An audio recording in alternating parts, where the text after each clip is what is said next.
You are listening to a Clarkesworld Magazine podcast with your host and narrator, Kate Baker. Greetings, Clarkesworld citizens. I hope this podcast finds you extraordinarily well. This is our last story for the month of September, issue 180. I hope you've enjoyed these stories thus far, and thank you for your ongoing support of the magazine, whether it's just listening, telling a friend, or going to patreon.com/Clarkesworld to send a couple dollars our way. You too can be a part of what we do here at Clarkesworld by becoming a citizen. Every little dollar helps. So our last story is titled Excerpts from the Text of an Explanatory Stele Erected for Our Edification by the Scholars of the Outer Orion Tendril, and is by Timons Esaias. Now, Timons Esaias, who can be found at his website, timonsesaias.com, is a satirist, writer, and poet living in Pittsburgh. His works, ranging from literary to genre, have been published in 22 languages. He has also been a finalist for the British Science Fiction Award and won the Asimov's Readers Award. His story, Norbert and the System, has appeared in a textbook and in college curricula. He was shortlisted for the 2019 Gregory O'Donoghue International Poetry Prize. His full-length Lewis Award-winning collection of poetry, Why Elephants No Longer Communicate in Greek, was brought out by Concrete Wolf. So, my dear listener, I hope you can sit back, relax, and let me tell you a story. This is what happened and how it happened, and why this mess is as it is. Draw what lessons ye may. The purple tide first emerged in eastern Pennsylvania, oozing out of the landfill middens of New York City's and Philadelphia's trash. It moved with a sense of purpose, clearly looking for trouble. It stank of anger, decay, fermentation, used condoms, and deep thought. Its surface seethed a leprous white, great crests of fungal growth, forming and tearing under the pressure of the moving tide. Showing through the seams and cracks, appearing and disappearing, its true color, the bluish purple of the Concord grape. A color in classical times strictly reserved as a sign of emperors and their close kin. Jordan Stithers watched it moving down the Schuylkill Valley, 40 or 50 feet deep in places. Jordan was an attentive young fellow, though he goofed off in class. He quickly understood the perversity of the tide, as it destroyed the pachinko parlor on Binghamton Street, but left his school completely untouched. He also observed that it was systematically absorbing all the bars, liquor stores, beer distributors, and tobacco shops along the way, extending pseudopods up the sides of the valley when necessary. The tide had a greedy urgency for crack houses and street dealers, he would learn, and their desperate use of firearms only made it flow faster. Jordan's younger sister, who would have been a cook if this hadn't been the end, was the first human being to understand the tide's origins. "It's jelly," she said. "I always wondered what happened to all those unused packets." Her hair was red from her shoulders to the ears, but the rest was black because she'd kind of given up on life a few months before. Watching the tide sweep down the valley, she felt justified in her personal despair. She would record her video and her thoughts on her vlog, and then never post another thing. Transcript of phone call to Governor of Pennsylvania from the Chief of Staff for the Supervisor of Montgomery County. "I don't know what to tell you, Governor. It's the weirdest containment spill I've ever seen. It runs down the valley, but it goes uphill if it wants to." "What do you mean, wants to?" "Well, that's the thing. The spill isn't just liquid going downhill. It does stuff. Like it's alive." "Could you put somebody on the line who isn't crazy?" The initial goals of the tide seemed limited and self-indulgent. As it moved down the Schuylkill, it veered off across North Philly rather than going downtown and took the shortest routes across New Jersey to the beaches, gathering party supplies along the way. It cut half-mile wide swaths as it advanced, flattening everything and apparently swallowing much of it. Telephone poles became its favorite battering rams. Fires sprang up in the flood's wake, but the tide itself did not seem to like fire or excessive heat. It often bypassed forges and foundries. This would be noted by the authorities. At this stage, its rate of progress averaged 8 miles per hour, a bit slower whenever it hit a liquor warehouse, quicker after a meth lab. Scouting craft, constructed from chopsticks and plastic silverware, were seen carrying small blobs of the main substance as far as several miles away from the main body. This may have led to the awakening, as people began to call it, of landfills along the way. Tributary floods emerged all over. Americans, being slow to respond to environmental disasters, The first 72 hours of the event were spent in denial, finger-pointing, and assessment. Fires were extinguished, streets, where they survived, were cleaned. High school team events were rescheduled if their facilities had been destroyed. The Pennsylvania National Guard was called out, but primarily to control looting, reduce panic, and help get roads back open. The New Jersey National Guard had been deployed overseas, so nothing much happened there.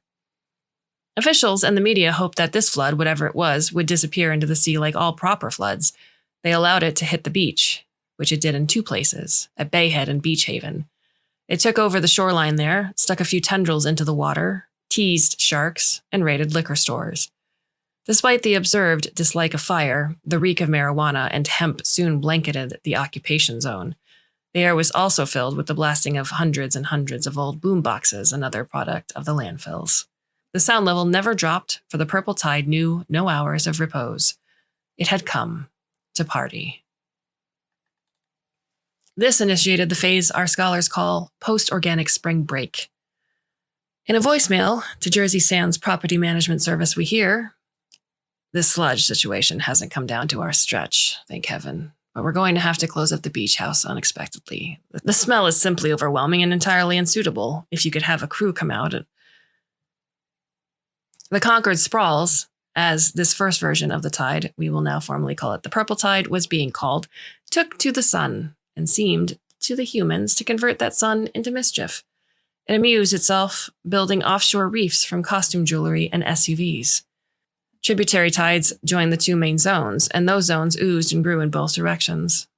But then, the entire Fresh Kills landfill complex on Staten Island, despite having been closed for decades, erupted and headed for the Jersey Shore, crossing into Perth Amboy and then into South Amboy, after first ransacking each bar, country club, strip club, and dive along the way. Combining with the other purple tides, it took over everything down to Atlantic City. The casino employees fled. The gamblers left behind, determinedly pulling the slot handles, took their chances. Their chances weren't good. Globs of tide took to jet skiing in the sea and up the rivers, then powerboating. They treated Coast Guard regulations with apparent contempt, which included noxious gassy releases when patrol craft tried to inspect or interfere. Lacking an effective enforcement strategy, the Guard backed off. Other vessels were warned to avoid the area. By this point, the area had extended down to Cape May and then up into the marshlands of Cumberland County, along the Delaware Bay, where boaters can get into all kinds of nefarious activity. Suddenly, tens of thousands of waterfowl decided to find somewhere else to be. In response to the boorish, overbearing behavior of the purple tide, the Reverend Aloysius DeKalb, one of the Fort Dix Stonycroft DeKalbs, gathered his parishioners in a Vineland, New Jersey picnic ground for a symbolic auto da fe. The Reverend felt his flock needed some emotional release, and tossing a few dozen jars of jelly and jam into a sizable bonfire, along with a box of old Penthouse and Stud Muffin magazines, was just the ticket. It reminded them that the Lord was in charge and that they were his licensed agents. There was some minor local news coverage and a few internet postings. During the next 6 days, a large section of purple tide gathered in lower Maurice River Valley, and on the 7th day it moved north.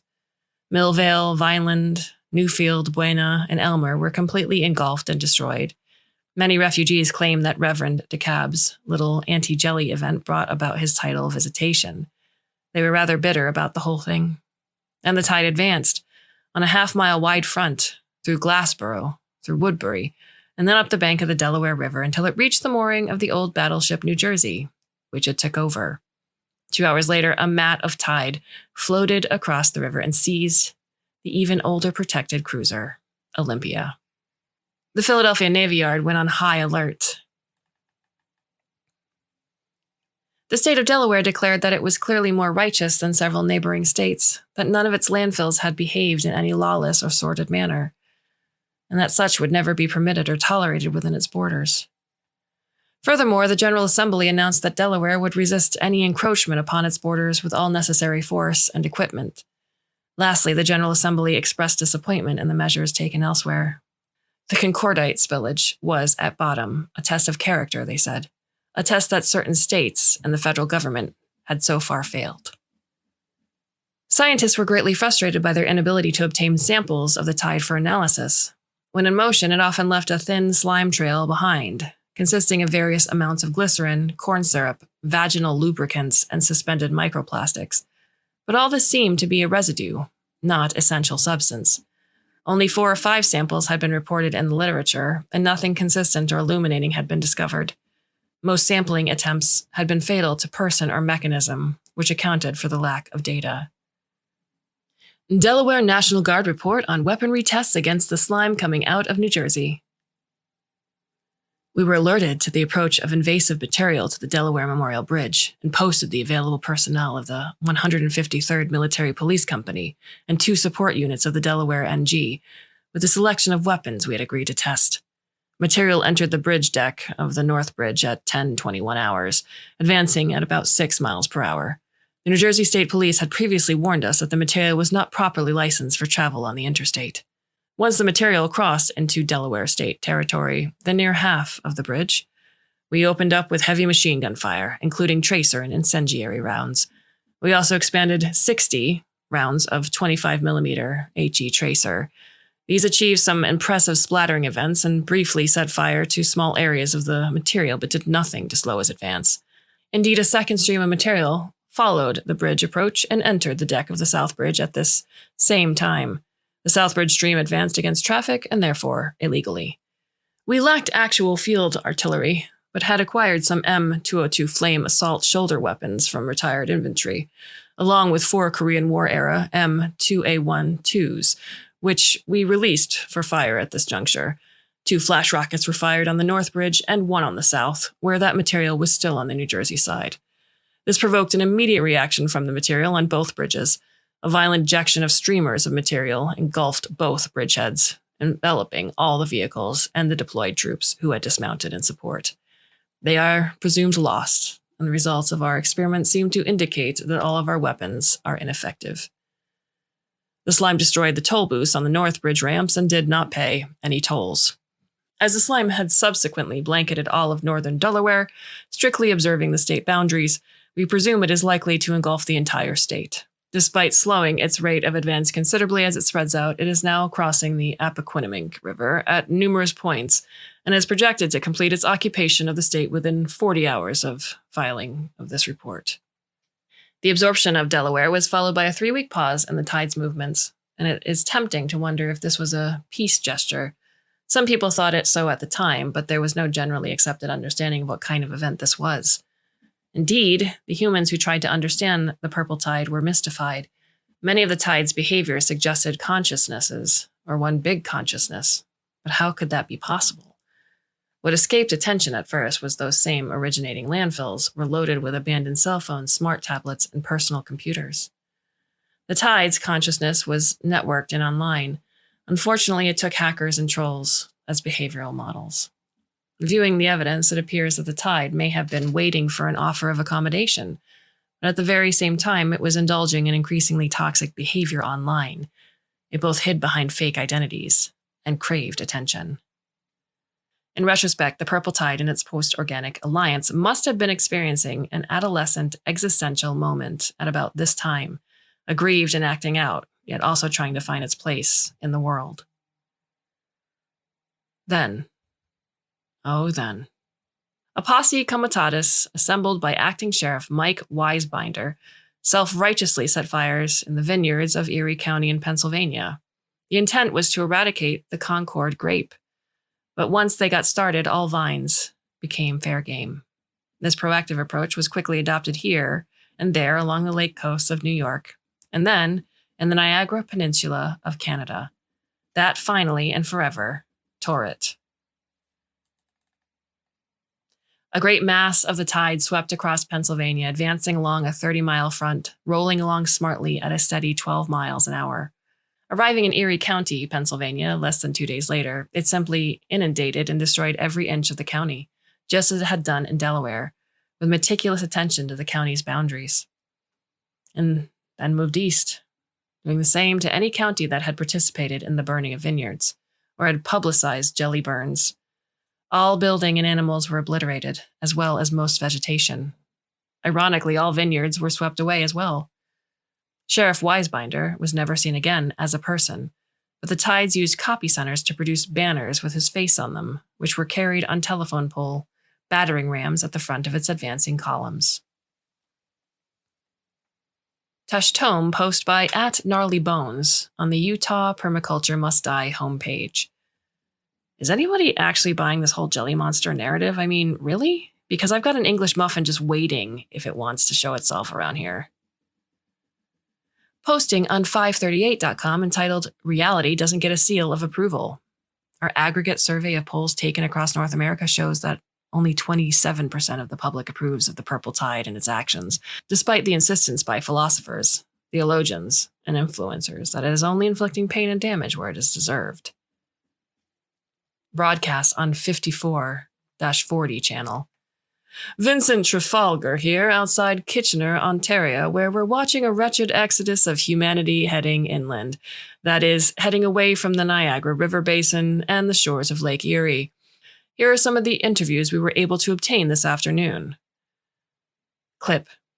Yeah, we started out in a Land Rover, but you can't get gasoline anywhere. We had to ditch it. All our family pictures were in there. The mother-in-law wouldn't get out, so she's back there with him. Clip. We saw it. The blob mess, crawling over the Welland Canal. 8 ships and everything. We'd stopped for lunch, but that got us moving again. I think it's taken over the whole neck from lake to lake. Clip. If those damn fool Americans hadn't torched the vineyards, they wouldn't be flooding all over the damn landscape. Who knows what they've stirred up now? Yeah, we've headed up to a place we've got on Luther Lake. Who knows if that's far enough? Trafalgar. So you can see the exodus here. That one gentleman was correct. The entire width of the Niagara Peninsula is involved in the advancing wave of waste. We've heard reports of small boats and ferries rescuing people from Dunkirk, New York. And that's an ironic name. And taking them to Port Maitland. Now, the U.S. Coast Guard and the CCC Central Region Commands have requested that refugee missions redirect to Port Burwell and Port Stanley. Canadian National is laying on extra trains to help disperse the expected glut of displaced persons. Government officials are calling for calm. On RottenTomatoes.com.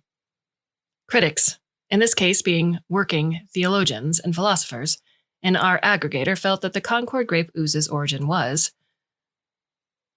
of God, 40%, of Satan, 43%, of some yet to be identified demon, 17%, no opinion, 0%. Landfills all over the eastern United States were erupting with their own post-organic gelloid streaming objects. Individual humans stood no chance against the singular purposes of the tide. Humans were hounded off social networks, shamed in public, their secrets exposed to in-laws and fellow church members. Worldwide, the suicide rate soared. Psychiatric facilities set up cots in the halls and lobbies, and when those filled, they resorted to locking the doors. One gentleman asserted on social media that Concord grape jelly packets had been conscious all along. When challenged, he replied, "How do you think they avoided being eaten all this time?" Grape is the craftiest of the jellies. And while an individual packet may not have much reasoning power, once you get millions of them together, they start making connections. The synapses link up, and you've got a purple tide with a purpose. The tide or tides had a fondness for certain discarded or underutilized forms of transportation. Elements of it had passed through Strasburg, Pennsylvania, on the way to Erie and the Niagara area.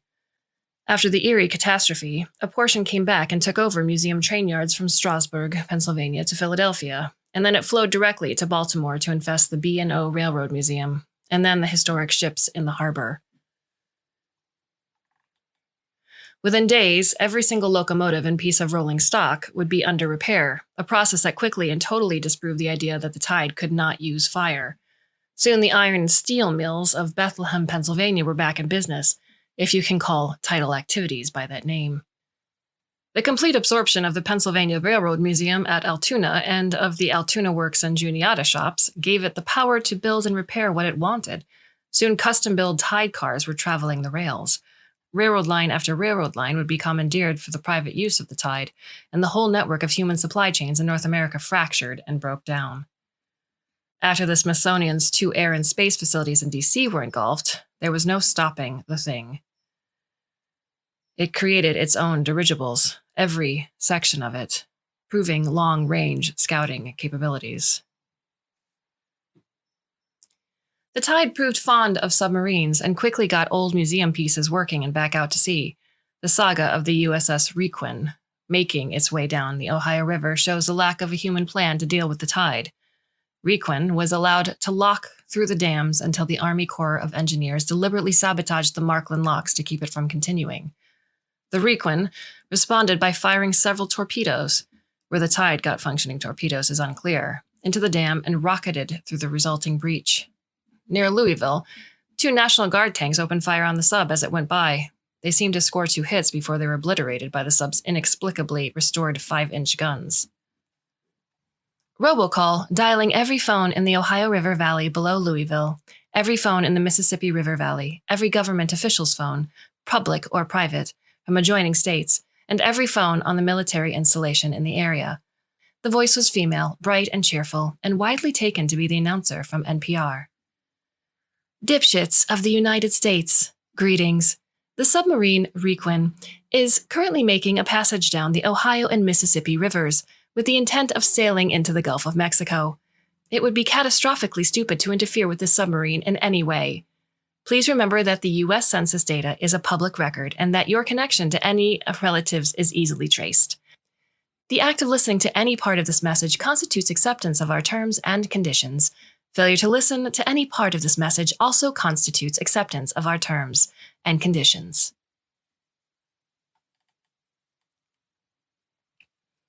Enormous moving sculptures constructed of articulated solo cups appeared at this time in almost all tidal poolings. Some were scale images of animals or people, or sometimes trees. But many were quite huge, the images that remain suggesting they could be 200 or 300 meters tall.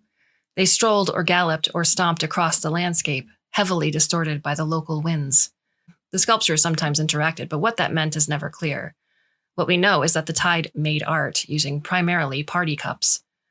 The sculptures lasted only a matter of hours before collapsing back into stacks of cups, much like a sand painting dissolving in the wind. Images, see, link, and link, were taken, though. Mountain Goat Libertarian Podcast and Weekly Snitfit, episode number 422. As followers of this podcast are aware, the East Coast is having a problem with its trash, a problem that is currently out of control. It's their trash and their problem, so of course they're looking up to the rest of the country for help. Of course they are. They want to move the government out here, for one thing. Well, a lot of us say no thanks very kindly. We think the DC mob should stew in their own juices for a while.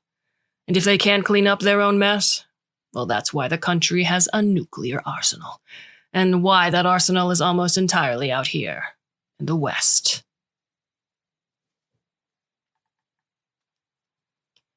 The Lake Erie catastrophe was the last general image the world had seen before communication began to break down, and people felt they were at war with the tide.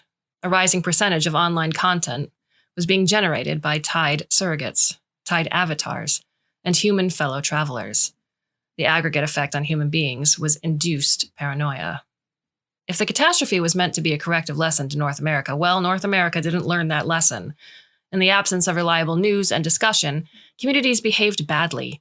Trenches were dug. See video, link. See oil painting, link. See documents, link. Landfills burned, link. And anything that looked at all threatening, attacked. Link. The Tide's behavior online grew more threatening by the hour. Sign, burned lettering in 4 feet by 5 feet, 3/4 inch plywood, affixed to outside wall of a bungalow in Pistol Grip, Iowa. This tribulation will burn away the unrighteous, praise be. Meet here after that for potluck and celebration, 2 p.m. to midnight. Humans. Poor things. Never did understand the onset of post-organic era. They could not even determine whether the tide was all one thing or many separate entities. Common names for the bloblets that arrived in Europe and North Africa were apostles and missionaries. The seemingly spontaneous eruptions from middens and landfills around the world, once that began, were fellow travelers or converts or disciples. These analogies all suggested separation rather than a single consciousness. But before the idea could be studied, human beings had been hounded off the internet, and no scientific consensus or communication was possible. During this 6-week period, dubbed the Grand Tour by the Cambridge Study Group on Colonial Sludge Issues, the Tide explored the world, but there are no recorded instances of landfill outbreaks during this interval. We can tell you that it studied the genetic code of the 5 essential CS: cacao trees, cocoa trees, coffee trees, the cinnamon tree, and the various cayenne peppers. Certain fungi were protected or absorbed, and methods of generation devised.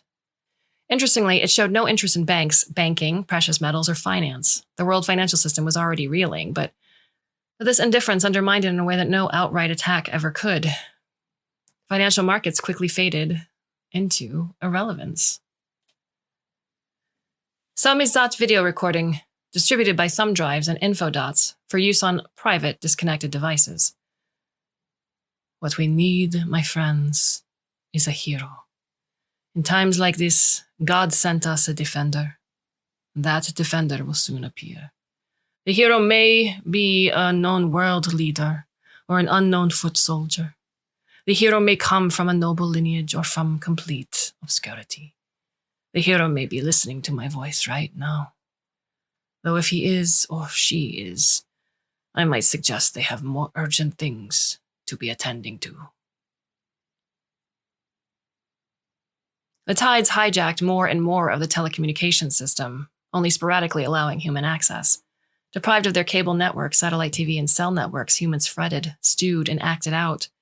In Hamburg, in Tierra del Fuego, in Dar es Salaam, in Magnitogorsk, there were auto-da-fe of jams and jellies, posted on the internet when they could, or reported on shortwave radio broadcasts, which meant apparently that the Tide learned about it.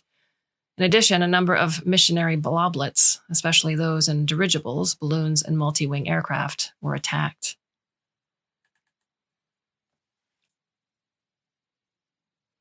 International Herald Tribune, Chartres, France. Paris has been invaded for the 5th time since 1800. The Clay-Souilly landfill erupted over its berms late this morning and was well into Paris by mid-afternoon. The floor is not the crusty purple of the American outbreaks. Instead, we have the black, grey, and white mixture associated with ash, on which floats a seething layer of plastic packaging. Many Parisians are refusing to leave the city, electing instead to retreat to the upper floors of their buildings, as though this were a typical flood. Anonymized vlog posting. Text. We're here looking down on Tokyo Bay, where a bizarre kind of earthquake event is taking place. When it started, many locals assumed that another Godzilla movie was being filmed. Live audio. But look, there's a lava flow from the 2 islands that disappeared about an hour ago. We'll show you a clip of that in a minute, but some outflow from that sinking has washed up onto and swallowed the Akatsuki Terminal Park and is flowing towards Koto City. The cruise ship terminal and the Venus Fort Mall have already been engulfed. In Rio, the tide from Ipanema went oozing. South Asian scapegoat times. News from West Java, where the Pangrango volcano seems to have erupted from a side vent, perhaps. Our reports are vague right now, and there's a lot of dust and smoke in the air, but no ash cloud. Anyway, we have reports and some confusing drone video of a lava flow moving in from suburban Jakarta, making its way to the sea. Hundreds of thousands of people are fleeing to higher ground, and there are many, many reports of people trapped in their homes or offices. The government insists that this has nothing to do with the Bantargebang landfills or any of the problems that have plagued the United States. All the world's communication satellites were hacked and completely integrated into the Tide's neural network at this point, and all other satellites fell to the Tide. ISS? This is Houston. Status check. Silence. Houston calling ISS. We would like you to answer your email if you've lost voice. Thank you. But the vacuum-packed onboard rations had already joined the post-organic uprising and had vacuum-treated the crew in the opening minute of their revolution. Recorded Morse code exchange on 5320.5 kilohertz. CQ, this is ZU2. So the CQ, Pipsqueak. Your fist is pathetic and so is your species. Morse code is not going to help you.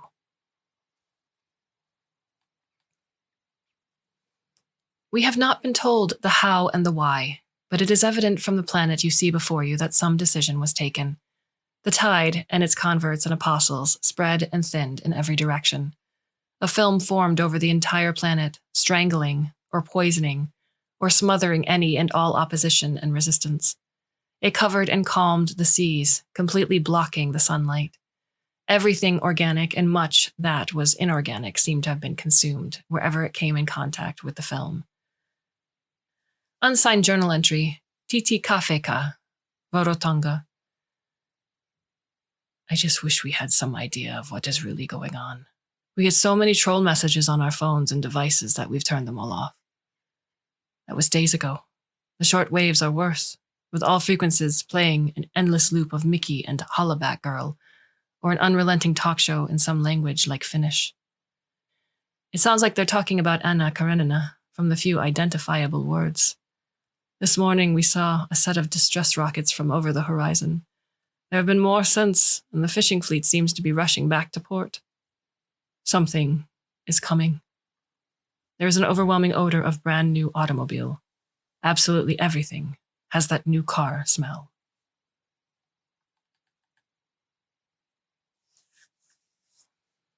Our understanding is that this phase lasted about 5 months, with the only breaks in the totality of the covering being at the mouths of active volcanoes. In just that short period of time, the oceans turned sharply acidic, destroying most multicellular life. The story this pillar can tell ends with the next event. The tide flowed together on and around Baker Island, in the Pacific, and very quickly extruded upward into a space elevator. As the tide flowed into orbit, on the way to the stars, the massive info dump behind this pillar was left behind as a historical record. Link. Notably, this record includes no notes or commentary from the tide itself. GoPro cameras recorded the final events, but there is no text or voice or explanation. The tide is seen leaving without hesitation. One sees resolution, relentlessness. One imagines ruthlessness, given its history. In a matter of days, the entirety of it, or them, disappeared into the sky.